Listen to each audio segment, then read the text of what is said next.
what is true for faculty and what is true for staff. So what's interesting is you have this ebb and flow for students, and oftentimes your staff and faculty may be in sync, but there are some times where it's really out of sync, right? Where when students are studying for finals, maybe you don't have as much advising going on because they're not paying any attention to that, but you have a lot of tutoring going on. Or when students first come, you don't have a lot of attending to referrals because they just started, but you have a lot of making sure the schedules are getting set, right? So this idea that you have seasonality and that it's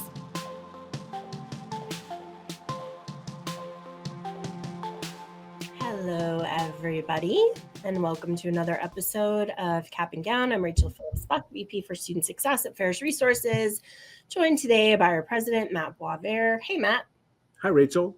Good to see you. Yeah, good to see you. You are just literally coming off the road from a trip to San Antonio for the ICUT conference. Yeah. Weren't sure you were going to make it back, but you raced back so you could be with us today. So good. I mean, so Independent Colleges and Universities of Texas, and it's a neat group. It's the president's annual meeting, and really for me, it's great not only to see our current clients and future clients, see some old friends, but also to hear about the issues, like from a president's perspective, the issues that are facing higher education in the state of Texas, the future of students, all of those issues just really come together at that conference. So yeah, great place to be. Hey, so this is amazing. I just want to say this again on ICUT. This blew me away. In 1987, 16.9% of students attending ICUT institutions, so 17%, were non-white. So in 1982, 17% were non-white. Today, it's 52%. Wow. That's amazing. That is amazing. That was pretty neat to see. And also in the state of Texas, all of the ICUT institutions combined contribute $10.5 billion to the Texas economy. So That's pretty neat to think about. Yeah, that's awesome. A lot of the other thing I'll say about this, since you asked, was so Adobe was there. Adobe is a big sponsor, and they were kind to print luggage tags for people who were there. And so I got one of our Pharos luggage tag, and then they're like, "Hey, if you want to make another one," so I made a personal little fly fishing one. Cute. That's fun. Pretty fun. That's a nice giveaway. I like it. It's good. Yeah. I feel like maybe you are delaying a little bit because I'm going to also say it's football season. And I feel like maybe you're like trying to divert our attention away from football. The Giants. You're right.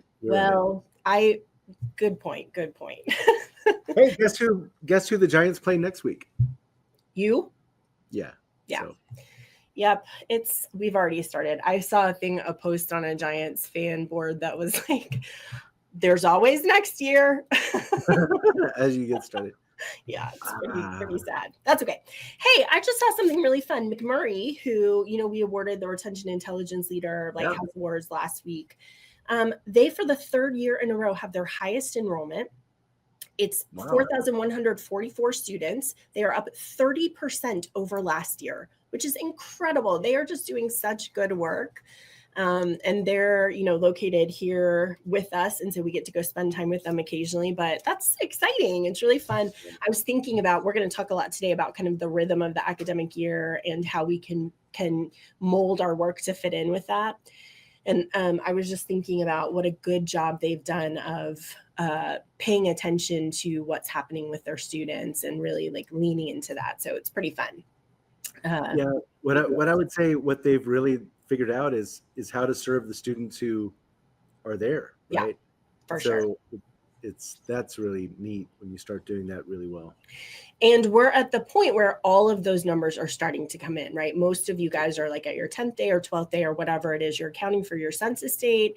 And so, Matt, that is always it's just kind of a crapshoot, isn't it? Because on one hand, you may have done a really great job on retention and persistence. And then on the other hand, we know some schools that are going to be below what they were hoping for. And I always think it's just a good benchmark measure to know, even if you come in very high, the promise you make is that those students are going to be successful. And so thinking, how do we support them through not only to come to college, but then also to be able to be successful? And that's where your campus community can support your retention efforts to really make sure that the financial health of your institution is going strong, which is, what we talk to schools about all the time. So to separate that out a little bit, I mean, high enrollment is great. And so we're not talking about, like at McMurray, that's great. But also you have to know how you got there, and was there a change in your input of the kinds of students who came in this year compared to the year before? Yeah. If not a change, then your system is designed to best serve them and get the results that you maximize results. If there's a fundamental change in your student, incoming student population, like there's an increased number who don't have dual enrolled or AP credits, then that's going to be a more at-risk population. Yeah. More of them now. And we got to get them and we got to keep them both, right? Design better systems for them. Yeah. All right. Well, do you have anything else you want to say in our preamble? No, I think I covered it. Okay, let's do State of the Union.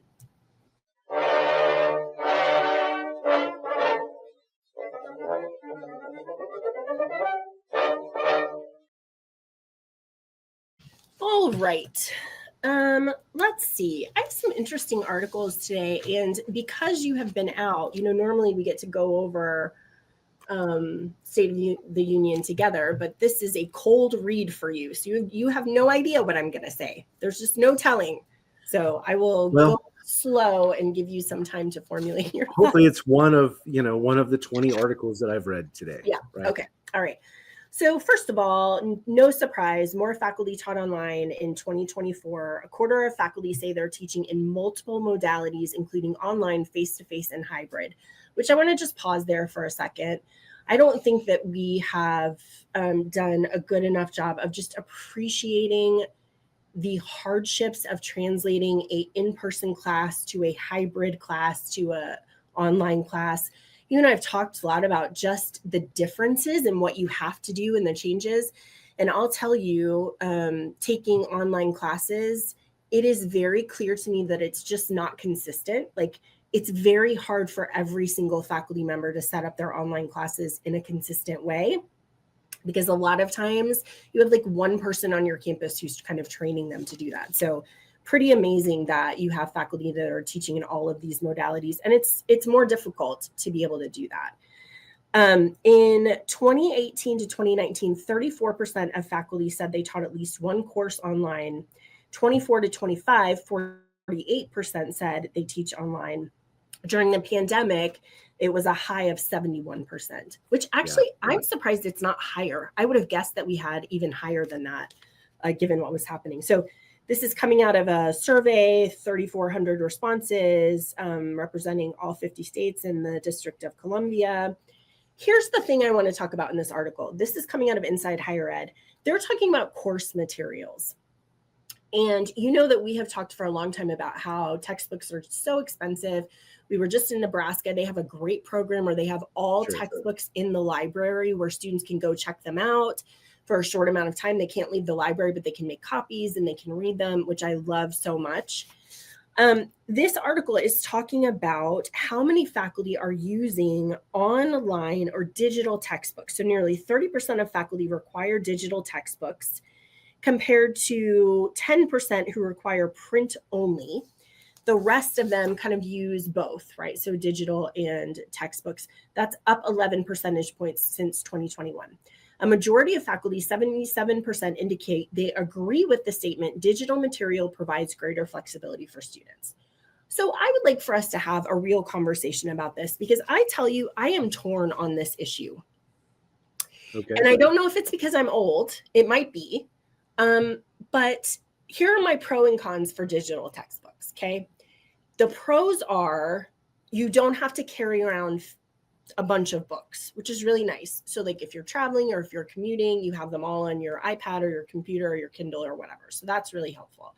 The other nice thing about textbooks is you can search. So if I'm like, I need to understand what open systems theory is, I can just type that in and it's like, here's all the places it's mentioned in your textbook. And you can search your notes. So like, show me everything I highlighted. Okay, I want to go back and do that. So that's very, very helpful, right? Sure. My cons are, and some faculty would agree with this, they're worried about the synthesis of material, that it's harder to synthesize it when it's electronic. Now, they say it's harder because you're in an electronic like environment. And so you might have other tabs open and you're doing stuff. But Matt, I'll tell you, I think the synthesis is harder because if I have 3 textbooks, I can't have them all out and be like, oh, this one says this and this one says this about that. And that's related to that. I have to constantly flip back and forth between my books and be like, which one was that in? Right. It's not tangible in any way. I have to like on the same pad be able to see every single book, which makes it much harder to see it all together, like how it relates. Does that make sense? Yeah, it does. Also, it's a huge hassle to get them. I literally have spent hours before trying to get my books loaded on my iPad, and I don't think I'm the only one. That is a part of, I just do not understand why it's so hard to distribute a digital textbook. And so like your struggle where they're like, yeah, it's shipped, and you're like, that's weird. It's digital. It's digital. Just send it to me. Give me the code. But also, students are really kind of unhappy because the cost difference is maybe $20, right? Because we know you're not actually paying for the paper, you're paying for the contents. And so the marginal cost of a digital textbook is a penny. Right. I mean, so I'm telling you though, it's like if the textbook costs $120, then the digital costs $77, and you're renting it, and they're going to take it back from you. So whatever. Okay. I would like to hear you guys comment on what you think about digital textbooks. But the other thing I want to tell you is open educational resources, which are OERs. It's a low cost digital material. 57% of faculty said they know about this open educational resources, but only a third of them require it. And faculty are like, we don't think it's as good, which is really interesting because I just had a class where I had no textbook cost. My faculty member had all of these open educational resources. He uploaded the PDFs, we could read them, but we didn't have to pay for them. And they were incredibly helpful. So I'm just thinking about, we're going to talk a little bit about students and how they're always changing and what they need. If you are a faculty member who can find those open educational resources, please use them. It is the difference of $1,000 in some cases, right? If you can find all of those open source pieces. And this article is saying there needs to be some retraining because people think it's not quality, and it is. Probably out there's some not quality, but I'm saying the ones that I've used have been really, really high quality. So I like that idea. Rachel, Chantel's watching us right now, and she's like, I am not a fan of digital textbooks at all. Yeah, I know, Chantel. I kind of feel the same way. Bailey said the same thing. She's team paper. I don't know. It's I don't know. I don't know what to say about it. It's really tricky. Okay. Next thing is. So can I just, sure. You may, I don't know if you know this, but behind me in my credenza, I still have all of my textbooks from my master's program at Arizona State. I mean, and you know, there are times where like when we were talking with Sherry Woosley, just having a conversation, I was like, wait, because I remember the book, the author, the class I was in, when this topic came up on networks and boundary spanners, and I went and pulled the page and I was like, this, he's like, that's exactly what I'm talking about. Because don't you remember where it is in the book too? I mean, that's how I am. Yeah. Because it was an experience. It wasn't just like death scrolling pages. Yeah. It was actually, I know exactly where it was. And I remember, now one reason I remember the class and the authors because I was in his class and it was his required textbook and it was printed in black and white. and that bothered me. Okay. But anyway. Yeah, textbooks. Gotta love them. Except we need open resources, right? But how many textbooks? I'm sorry to go back to this, but you got me triggered. How many digital textbooks are in black and white, not color? Why? See, it makes sense with a textbook where you print it because that costs money. But do you know what I'm saying? Yeah, I think all of my textbooks are in black and white. It's a problem. That's a problem. Yeah. Okay, we got to move on. I got a lot of State of the Union. All right, college students with kids are more likely to lack basic needs. Is anybody surprised about this? So we talked last week about 1 in 5 college students is a parent. This came out of a survey of 53,000 respondents, so a big population sample. Women are more likely to say they're caregivers, 73% of respondents. More than twice as many Black students indicate are a caregiver or a double caregiver, which is where they have responsibility for their family and a child, so a parent and a child. The majority of non-caregivers were under 24, but young parents are more likely to say they missed at least one day of class due to the lack of childcare. Versus their peers who are in their 30s, who it's a much lower percentage who are missing school. So it really interesting. I would dig into that article. It just talks about like how much work they're having to do. This, Matt, is to me, the important part of this article. It says 70% of parenting students indicated they would have difficulty securing $500 in cash for an emergency expense. That's really interesting to me because, we've talked about parking tickets. We're talking about textbooks. We're talking about like extra lab fees and like all of that stuff that maybe you're not calculating in the how much money do I have to complete this semester? Right. And I'm just thinking about the schools that we have $500 emergency grants so that when you have a student come to your office and they're like, I can't buy my textbooks or I can't pay this parking ticket or I need this thing, that you would be able to help them come up with that cash so that they continue to be successful. In the long run, it's a win for the student. It's a win for the university. I think we just don't think about the fact that money, it is a lot of money for a lot of people to try to come up with. So I think emergency grants are a great idea. So I think last week you talked about the size of the market, the number of parents going back to college, right? And the number of single moms going back to college. It's a large market. Your institution can be excellent at this, and it's worth doing. It's just worth doing. For sure. I always have talked about it in terms of like the kind of customer for life, but an alum for life. Here, if you help a person, so especially if you're enrolling single parents or parents who want to earn their degree, and you just have this program, like in case of here is a fund if you have a special particular need, what that can then build for loyalty from these alum down the road. You've changed the direction of their entire family, and they're going to be just very loyal to the institution. Yeah, for sure. Worth doing. Ohio has just enacted a law to regulate online program managers. This is a thing that we've been talking about for a long time. It's the second state to enact a law like this. In Ohio, public and private colleges have to disclose their websites for their online programs when they're using vendors to help run those offerings. Staff who work for the vendors, known as online program managers, have to identify themselves when they're talking to students. And it requires colleges to report OPM contracts annually to the state higher education chancellor.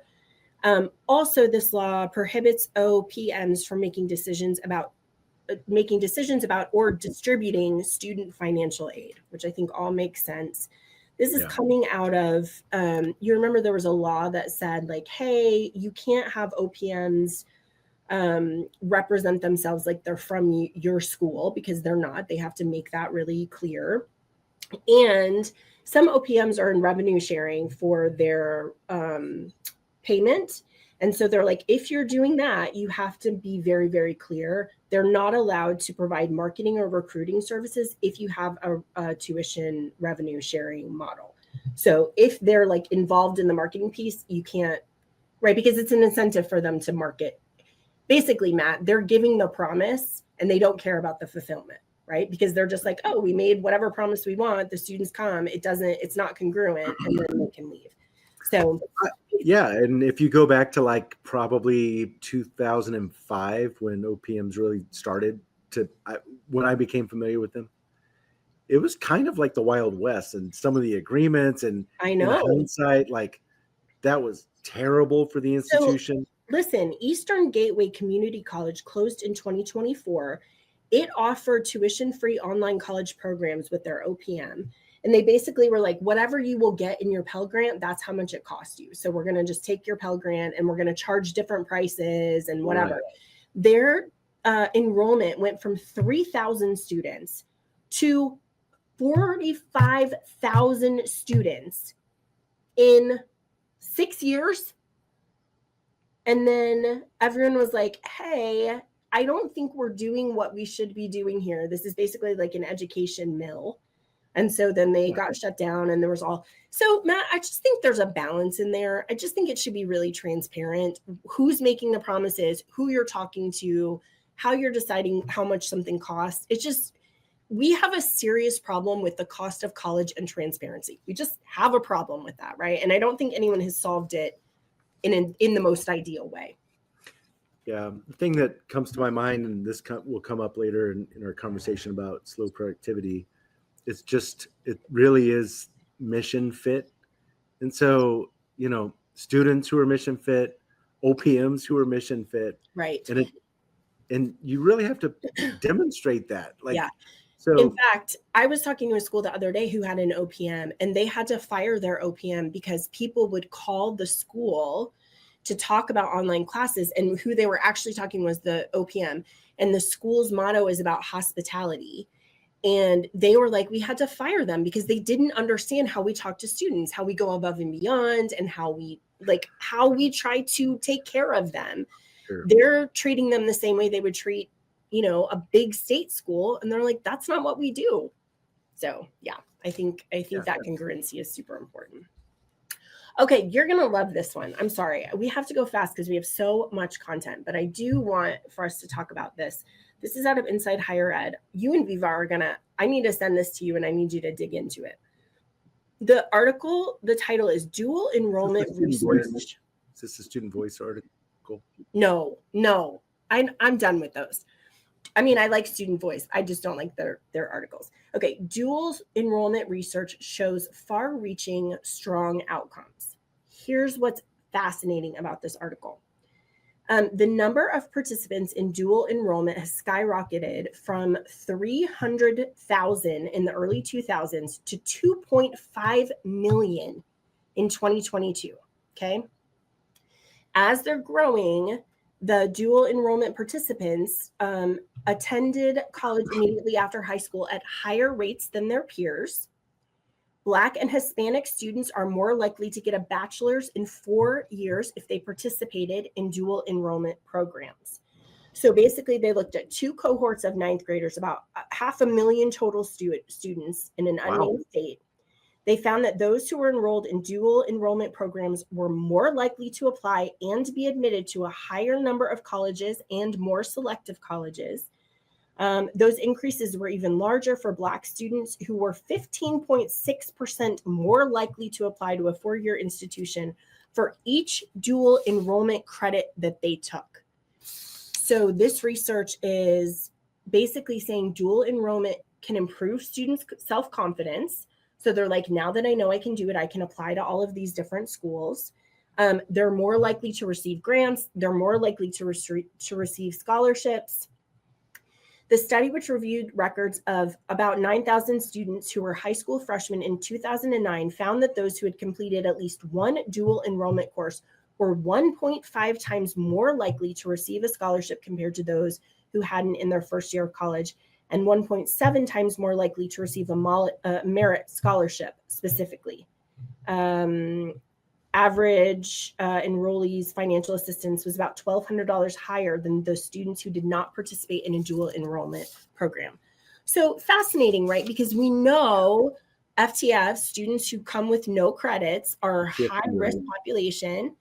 But this, now we have some really good data to say, here is what the difference is. And Matt, you and I say when we go to campuses, like, you've got to figure out how to get your students to have experienced this, right? How do you work with your high schools to make sure they have access to dual enrollment? Yeah. And if you're, I mean, the best institutions build the bridge to do that. That's right. And so when you have that opportunity to have your local high school students participate with your institution, you're casting a vision not for just for them to go to college, but a place that they feel comfortable then just transitioning into. Yeah, visualize. There's a whole lot. So what's really neat about that article is, we've talked about FTF zeros in terms of not having the exposure to the rigor of college, but what that research is also showing is it's not just that, it's this access to higher funds, right? Or financial support. And so that combination, and we've seen it, if anyone listening has not heard us say, if you want a clear target to support your FTF zeros, those who come in with no AP or dual credit transfer credits, start there. For sure. It's funny, Matt. It says, the two states that have the highest public school high schoolers who participate are Idaho and Indiana. Really interesting. But there are 5 states who their participation is in the single digits. They didn't even tell us in the article. They're like, I don't want to tell you who that is. But 5 states, that's crazy town. So it'd be interesting to hear, like, depending on what state you are, what that looks like. Listen, so we need to know next time. Because if your school is in one of those states, then you have a huge opportunity. Yeah. Okay, I have another bombshell for you. That one, we'll have to bring you and Viva on, and we can talk through all the FTF zero, because I think it's worth camping out on. This one is about the lens of record and registration. This is about transfer credits, and this is fascinating to me. So this research analyzed 13,000 plus graduates talking through transfer credits. So they're like, if you've done transfer credits, you've seen that file with 75 community college credits at multiple institutions where they change their major and they have 30 extra credits at the end of graduation, right? And so they're like, the big explanation for that is the credits don't transfer. So in this study, they're like, actually, that's not true. 98.5% of transfer credits are successfully transferred. More importantly, transfer and non-transfer students accumulate extra credits at nearly identical rates. So what the heck is going on? So they classify this in 3 different ways. One is unusable earned credits, which is credits that students completed with passing grades but don't count towards whatever degree. The next one is unusable unlearned. They attempted, but they didn't successfully complete. That's failed classes, remedial coursework, and repeated attempts. And then last is excess credits. And that's what we're talking about, excess credits, okay? Right. Over 90% of students graduate with excess credits, while fewer than half have unusable credits. So these are just extras. Like, you're taking more things that you shouldn't be taking. So this article is making the argument that this is about credit management. It's about helping students understand which credits they actually need for their degree versus ones that, are you're just taking this. What I really like about this is they're like, the way we do credit management is we've got to do early intervention. You've got to do ongoing support. Most of the credits who are wasted happen in the first semester. So that idea of we show up with all of these credits, or we, we don't know what we're doing and we're going to take a bunch of credits. That's where a lot of those wasted excess credits are. So this article is saying we really got to come back and think about program changes, financial aid, prerequisite courses that didn't apply, and the natural accumulation of those credits over time based on various things. I really think it's a call for advisors to be experts in degree planning, right? Like, let's not lose sight of that. I would like, so if your institution had an expert in transfer credits, just one pro, that would be helpful. You know, I know, but Matt, what I'm saying is it's not just it's your advisors have to advise your first year students so they don't take 4 classes that don't count. Great, you have those credits, but they're not worth anything to you for your degree, right? And the misunderstanding is that we're not doing a good job of having these transfer credits transferred. They're transferring. They're just erroneous. They don't help you in any sort of way, right? So listen, sitting right next to you, our producer Bailey is an expert on this topic. Yeah. Because, you know, Bailey earned an associate's degree before she had her high school diploma. Mm-hmm. She is a pro in dual credits and knowing about all this. So you should have her on. We could talk more about this. she's giving me some good kind of behind the scenes what goes on there. But exactly right. Like when you're working toward and you've earned, I don't know, I think she was over 60 hours credit hours, right? It's then how does that then fit or plug into, especially if you're going to a specialized program and or if you're going to a private institution that has a specific general ed requirement, core requirement. Yeah, so for sure. Okay, I don't want to say anything about this next article except swatting is back. You remember what swatting is? It's where people call in fake bomb threats and active shooters and all of that kind of stuff. The group that's responsible for this is Purgatory.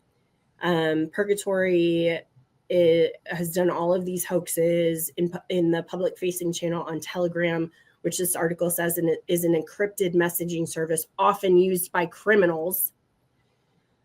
Purgatory is like, if you want to buy this for your campus, it's $95 to have a school swatted. It's $120 to swat a mall, $140 for an airport, and $150 for a hospital. So they're back. We're seeing a bunch of this happening, lots of disorganized chaos. It makes me sick to my stomach. You remember that last year they found 3 men, all from, Maryland, Virginia, and Ohio. They all pled guilty. They went to prison for 3 years, each of them, because don't mess around with this. So that's long enough. Yeah, that's happening on campuses, especially as we're coming back in. And what, don't you have something better to do with your time? I don't get it. Well, right. I just want to say this to our first responders on our campuses. That's terrible. Because it's awful. When you get one of those situations, what you start thinking about and how that puts, I don't know, it's just that's a stressor. We just don't need that. Yeah. All right. The last one to end on a positive note is something called Take 5 warm-up strategy. This comes out of IU, where this faculty member is suggesting that you have like just a simple icebreaker in the beginning of class as a faculty member. So you might say, like, would you rather have clean laundry, always have clean laundry, or always have clean dishes? Okay. Which would you rather have? Clean dishes. I don't know. I mean, of course, I don't know. I'll take both of them. Yeah, I'm gonna have Bailey's on the laundry side. I might too. I don't mind washing my laundry, but I've got a pretty deep closet. Like I've got, like I could probably go a couple of weeks. Dishes are yeah. Okay. Anyway, you start with an icebreaker. You guys have conversation. You do that for the first 2 or 3 classes, right? And you're modeling this behavior. And then you break up the class into groups of 2, and then you assign them weeks. And you say you have 5 minutes at the beginning of your week, your class, to lead the icebreaker. And so it's a couple of things. First of all, the faculty members, like, you have to model this. You have to show, like, everybody has to participate. Like, this is what we're going to do. This is how you lead a conversation. It's a really nice way to have like a conversational community. Like, we're just talking about various things, right? But also for some of our students, they don't have an opportunity to lead those kind of discussions. And it's a really important skill in your career. So learning how to create discussion and lead the discussion, I think, is a great idea. You know, when I taught you in 100, I did this every class period. I would ask them a question, we would talk about it. And my favorite one was, if I visited the town you're from, what would I do? Like, what is the thing I should do? Which is so fun, because then they get to talk about, a lot of times people are from small towns and they're like, you would go visit the dairy cow that's, you know, named Charlie and lives in this field or whatever. But it's pretty fun. I mean, I don't know. I don't know. So it's a great idea. Okay. Woo, that was a close one. I think we've got a couple of episodes coming out of that one, where we can go back and really talk some more about the business of college. Who are your students? How are you granting them credit? How are you setting them up for success? I think there's some good conversation there. So I would like to move on to slow productivity, and that is the State of the Union. And that is the State of the Union. I'm a little bit rusty. So I want to move on to slow productivity. And this is Cal Newport. Is that right? I always get his name wrong. Cal Newport. So I want to remind you guys, this is our book of the year, which is a little bit tricky because Rhythm of the Academic Year, we don't really pay attention to years, but we started in January. We're halfway through. I'd like to remind you what we're talking about. Our book on slow productivity is really about how we think of efficiency and how we think about good work. So good work is not busy work. Good work is not always visible work. Good work is thinking upstream, thinking about the most important things. The principles of this book are do fewer things, work at a natural pace, and obsess over quality. So we talked about do fewer things, which, the things that came out of that for me that I have used since that episode in May are things like, can you just, if somebody says, can you just, and you have like, here's 27 steps before I can just make that transparent for them. Just say, like, you're asking me to address a referral. Here's all the stuff I have to do before I can actually do that, right? Or you're asking me to just come to your class and talk about this. Here's all of the stuff that I have to do. Make that really transparent. Also, Matt, we've talked about overhead tax, which is where it's like, there's a bunch of things that have to happen, oftentimes in legacy projects, where it's like, we've always done this, and there's all of this stuff I have to do before we can actually deliver the project. And so articulating that and saying, it's going to take me longer than you think because I have all of this overhead tax that I have to do. His recommendations are around mission limiting. So limit your mission. You should only have 1 to 3 maximum in your life, and you should name them, and you've got to focus on them ruthlessly. So even if it's a good thing, if it does not fall in your mission, then you got to say, nope, I'm not going to do that, which I really love. Limit your projects. So distinguish between finite projects like orientation planning and ongoing responsibilities like advising. You need to understand how that falls. Like, if this is a thing and I've done it, or it's going to be throughout the year. Create timelines, block the time you need on your calendar. Don't just leave that open for meetings, but make sure you're paying attention to that. And then lastly, limit your daily goals. You have one major initiative every day. You're scheduling days for specific work. Today is the day that I work on, retention intelligence, and build in time for genuine emergencies. So we've covered all of that stuff. Today, I want us to talk about working at a natural pace. And one of the things that I love about this is it fits so beautifully with the rhythm of the academic year. And, you and I usually talk about rhythm of the academic year for students, but we have this at Pharos Resources that mirrors actually what is true for faculty and what is true for staff. So what's interesting is you have this ebb and flow for students, and oftentimes your staff and faculty may be in sync, but there are some times where it's really out of sync, right? Where when students are studying for finals, maybe you don't have as much advising going on because they're not paying any attention to that, but you have a lot of tutoring going on. Or when students first come, you don't have a lot of attending to referrals because they just started, but you have a lot of making sure the schedules are getting set, right? So this idea that you have seasonality and that it doesn't necessarily mirror what the students are experiencing, but it's for sure tied to when they're free and when they can come see you. you have something to say about that?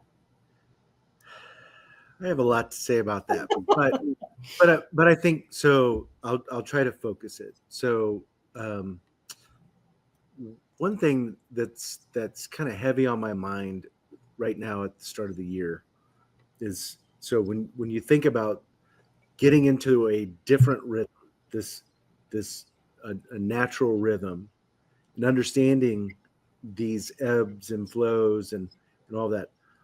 So starting this year off and just being really thoughtful about that, and starting your day off with, so again, going to the mission, like, why am I here?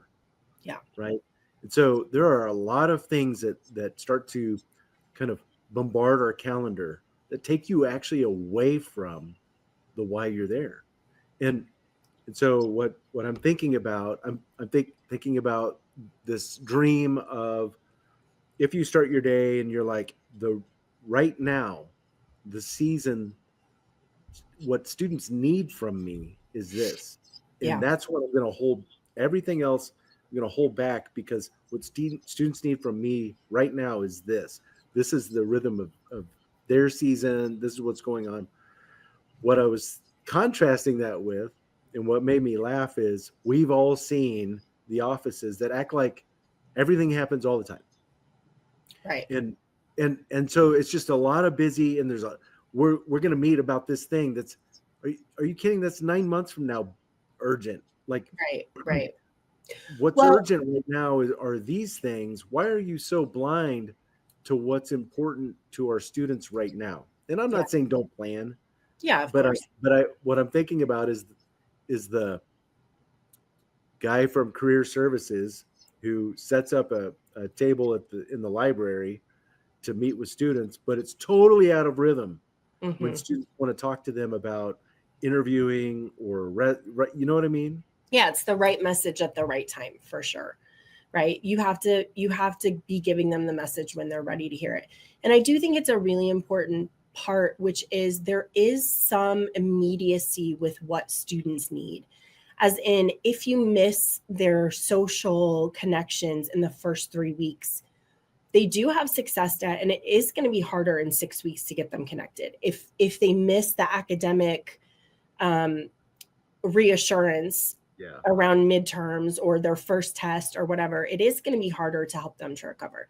So, what Cal is saying in this idea of work at a natural pace is that the most important work is going to unfold in a sustainable timeline.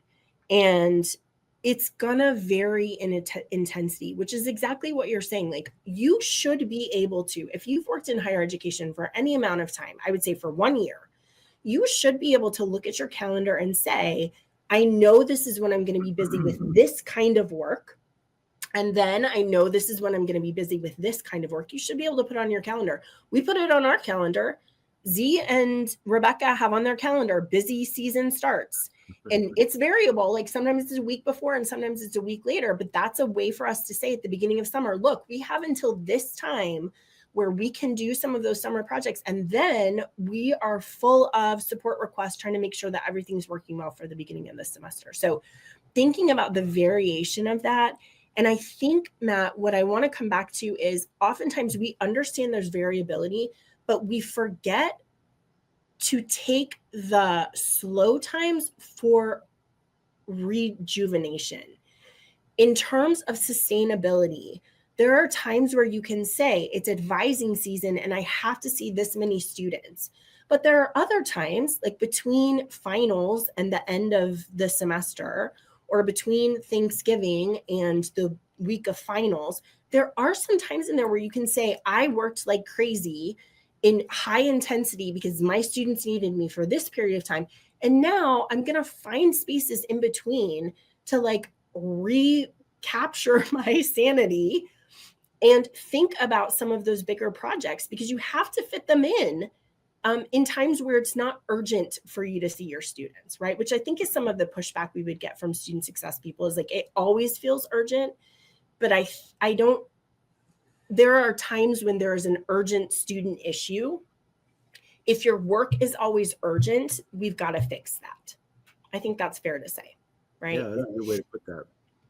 Also, I think it's really interesting. I think about our team, and we have people on our team who are much more comfortable with a marathon. So they like that planning of like, what are we going to do for the next year? Okay, then here's what I'm going to do for these 2 months. And then, right, there are people who like that. And then there are other people who like the sprint. They're like, if here's what we need to accomplish, I'm going to work really hard for 3 months and I'm going to get it done. And then I've got to take this breather time in between. So you have to know kind of what you're comfortable with and figure out how to fit that into the ebb and flow of rhythm of the academic year and what your students need from you, which I think is really interesting. This book talks about work versus foraging, which I think this is fascinating. He has this whole premise, which is like when you're foraging, you have like you're just spending all day working, right? You're always out, you're looking for everything. What are you going to do? And then we move to be farmers, and then we have work, and we understand our work, and then we go home. So in some ways, people are like, oh, work is better because then you get your work done and you go home. And there's some sociologists actually who studied this. So one of them was his name is Lee. It was, I think, in the 1950s, maybe. He did a 15-month study of people in Botswana. And he counted how long they spent foraging for food versus how long they spent like on other chores and like leisure time. Okay. And what he found was they spent 20 hours foraging for food a week, 20 hours on other chores, and they had plenty of time for leisure. And everyone was like, that's crazy. Are you sure foragers like are just hanging around most of the time? So then they did another study years and years later in Botswana. Just hanging around. Sorry, that was in Botswana. In the Philippines, where they had similar groups of people. One of them had invested in foraging, hunting, and gathering, and the other one was growing rice. So it was a little bit more like equal. They were able to kind of do this comparison. The people who were foraging and hunting and gathering spent 40 to 50% of their day in leisure, of daylight in leisure. And those that were farming spent 30% of daylight in leisure. And everyone was like, what in the world is going on? And he said, well, farming is really monotonous work. And it's wake up, do your work, go to bed, wake up, do your work. Whereas foraging is like longer in the day, but you have these breaks in between. I was thinking about fishing. I was thinking about how if you're a fisherman, it's not like you wake up and fish, and then you go home. It's like you wake up and you walk to the stream. And that is a moment where you are like collecting your thoughts and you're thinking about the day and you're getting prepared. And then you fish, and then you might take a break, and then hunting the same way, right? But this idea that there is in natural work an ebb and flow of busyness within your day, within your season, within your year, that we've really lost because we're always on our phones. We can always get a text message. We can always, and we've defined work as 8 to 5, or if you're student development, 10 to 10, right? Yeah.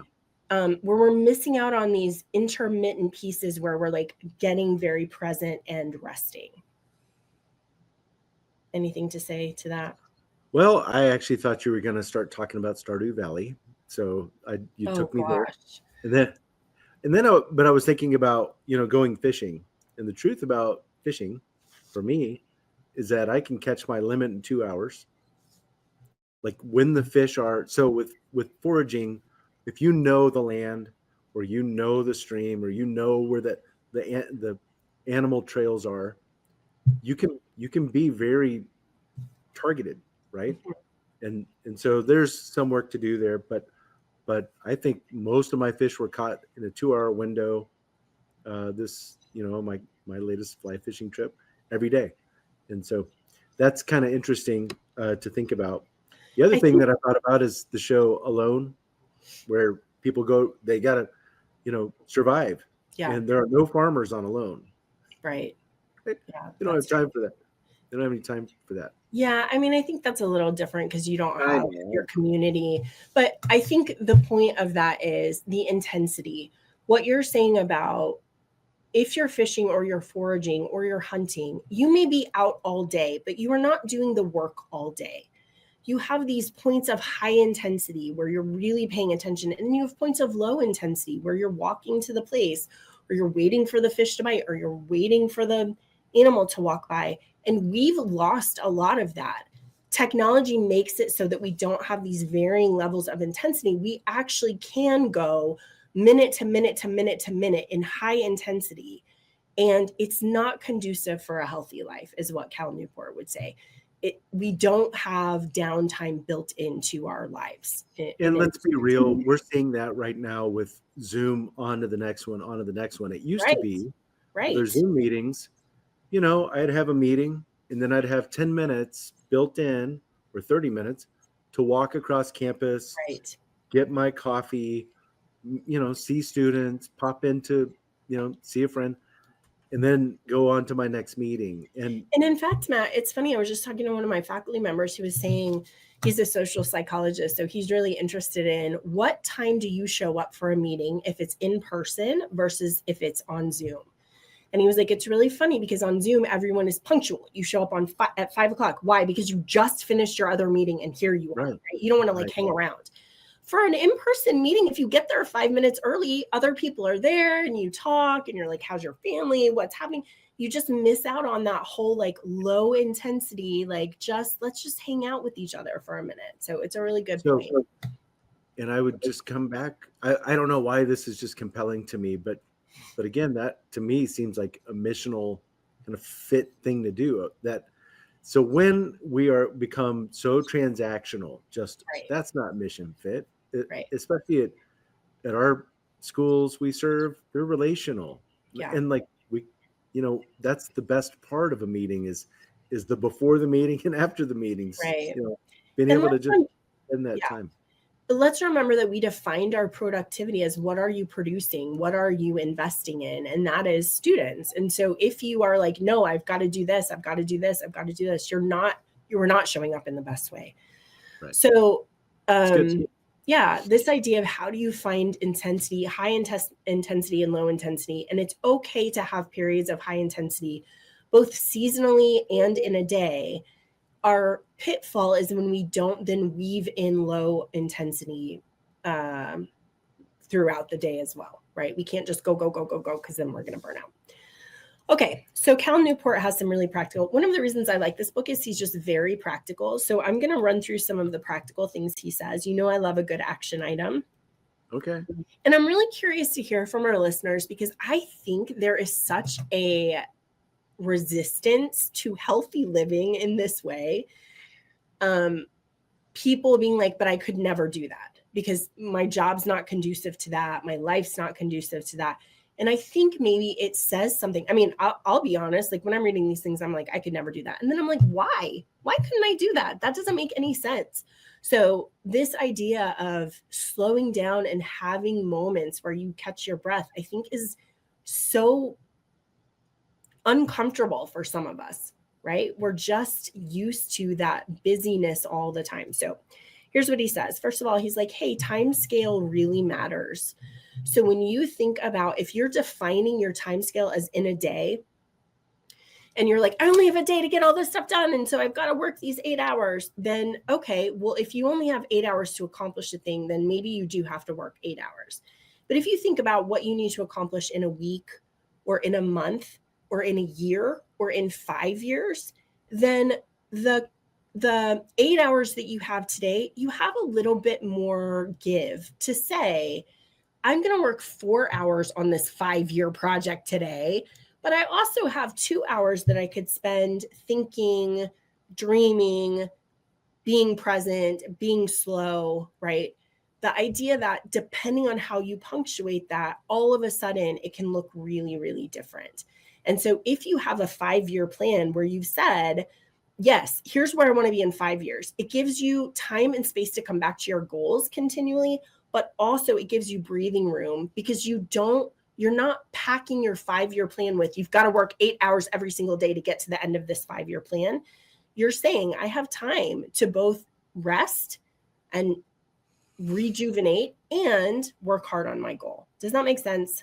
It does. And the thing that comes to my mind is what we've talked about with creativity And Right. and so if you think about this rush, and not just creating some space, holding, you have to create space for creativity. If Yeah. you're always under the gun, you can't be creative. You're actually, so your ideas are not going to be the best. Right. And so, the for me, when I think about the walk across campus, what that would do for me and how that would open up ideas. Like, I'm going to paint a desk purple and I'm going to wheel it out to this place, like right here. Right. I mean, that those are the kinds of ideas that you can only do creative things when you hold space for it. Um, and, Yeah, and so that's really important. And for sure. of course, if your time scale, like it's due and it's crunch time, hopefully you've already woven in your creative time and excellence in your idea because you held some space earlier. Yeah. Um, but yeah, on a long-term project, you're going to deliver a higher quality product by holding space so that you can be creative and think through, how do I plus this idea? How Yeah. could I take this from good to like really remarkable, something that leaves an impression?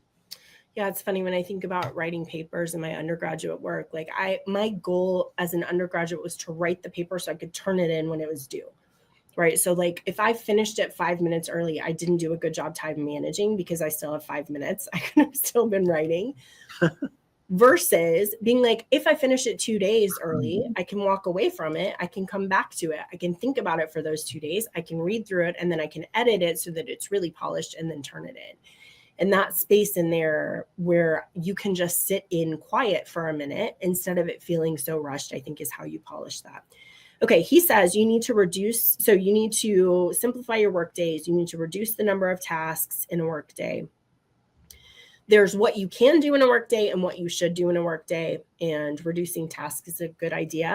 And he also says reduce appointments, which we've already talked a lot about, like talking about the work versus doing the work. Sometimes you have to talk about the work, but a lot of times your meetings can be run much more efficiently. Have an agenda, ask people. We've already talked about it, right? So fewer Yeah. appointments, like talking about the work. But I like this idea of protected hours, which we do oftentimes at Pharos, which is like Monday morning is not a good time for meetings. That is just everybody's getting reacclimated. They're trying to remember what's happening and they're setting out their agenda. So we're not going to do Monday morning meetings. We're going to do that. We're going to shift that later. And so we're not scheduling those then. Or one for you, one for me. So I have a meeting where we have to talk about a thing. So I'm going to put that in the calendar, but I'm also later in the day going to take an hour and say, this is protected time where I am going to do the things that I need to do in terms of being creative and thinking through and being proactive and thinking upstream instead of just constantly feeling like I'm responding to things. Okay, he also talks about embracing seasonality. We've just talked about this, varying the intensity and focus of your work. And he says, there's this, you remember this whole movement of quiet quitting, which I think is still going around, but I don't think it's quite as prevalent. What? Are you frozen or are you shocked? I think you're frozen. Okay. Quiet quitting. But he's like, there's a time and a place where you may have seasons in your work where you can not quietly quit, but you can pull back. If you're always saying no to projects and you're never available, people are going to be very unhappy with you because then you're not doing your job, right? But if every Thursday in the morning you are not as responsive as you are every other day, then that's okay. You can hold that space for you to be able to focus on the things that are really important. So he has things like scheduling rest days. I was thinking about Braden's always so kind to us after traveling that she puts on our calendar. We get the day off after traveling. We're not very good at taking advantage of that, but that's a good example of like, we have just spent all of this time on the road, sometimes over the weekend. And then you get to just have a day where you regroup, get yourself settled, get back together, making sure that you are creating those opportunities when the season is appropriate, right? I was thinking about one of our schools that ends in November. I love that idea so much because what happens then is between November and Christmas, you have this whole extra season of, it's sort of like summer projects, but it's a much shorter amount of time. where you can really invest in getting sort of reestablished with fullness instead of running on empty. Anything you want to say about that? Well, I just think if you're going to do that, you have to be very intentional about setting it up like that. Like, how can we best use this break so that we can be better prepared for our students, but also continue to engage students during that long break. Yeah. There's a lot that goes into that, being intentional. Yeah. And there's a lot of, it's interesting because I do think there are a lot of those pockets in the rhythm of the academic year that you could take advantage of. There are times when it's dead, Friday afternoon, no one is coming to your office. You know what I mean? Students are going home for the weekend or whatever. I mean, you may have an office where they come Friday afternoons, but they're not coming in for advising help typically on a Friday afternoon. So how do you take advantage of those pockets and use them for some just varying in intensity? Okay, the last thing that I want to tell you that he says is creating rituals. And we love the art of community, which is all about how you create community and space. And it's all about space and language and symbols and all of that. One of the things that Cal says is it's really important to have a ritual where you mark the beginning of a kind of work that you're doing that puts you in the right mindset to then be immersed in that work. So he talks about writers who are like, one of the writers he talks about gets up in the morning at 5 o'clock and for an hour chops wood.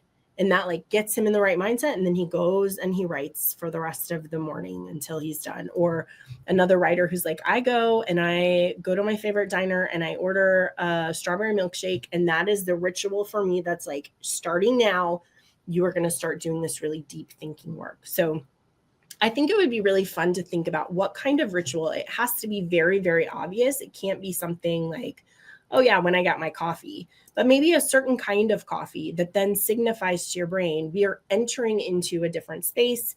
We are entering into a different energy level. We're going to be really present in that. And we're going to be focused because this variation in intensity is a very healthy way for us to live. And in reality, helps us deliver better products, better service, better attention, better communities than if we're just frenetically working from one thing to the next all the time without building in some of those times to rest. So I would love to hear some of the rituals that people have to kind of set their mind on that. Any closing thoughts for us, Matt? Oh, I just think this is really good. It's a really good. So for me, just starting this academic year and thinking about the rhythm, what we're facing. So just came back from ICUT. We've got a trip to ACA. Then it's like Indianapolis. And so there's a lot of travel that goes in, but there's a lot of important things that have to happen before or for that travel. So I'm just starting to apply that myself. Yeah. But in the end, thinking about it's just so important to step back and say what really matters right now. And prioritize that. So don't get lost in the, I told you the book that this kind of reminds me of is Gordon McKenzie's Orbiting the Giant Hairball. Don't get tangled up in the hairball of higher ed and but really all the meetings and all the stuff. Stay focused and orbit that hairball. And this is Cal has done a great job of giving practical ways to do that and keeping yourself healthy. So for sure. Great. You may have to come on and say more about that because I'm sure our listeners, if they don't know that book, are like, what are you talking about? Okay. We are going to take higher ed. Yeah. Yes. We are taking next week off. The week after, Suzette Parker is going to be on talking about brain health and how you can help your students sort of remain calm and overcome anxiety. So thank you guys for joining us, and find some rituals and time to vary the intensity of your work. Have a great day. Bye.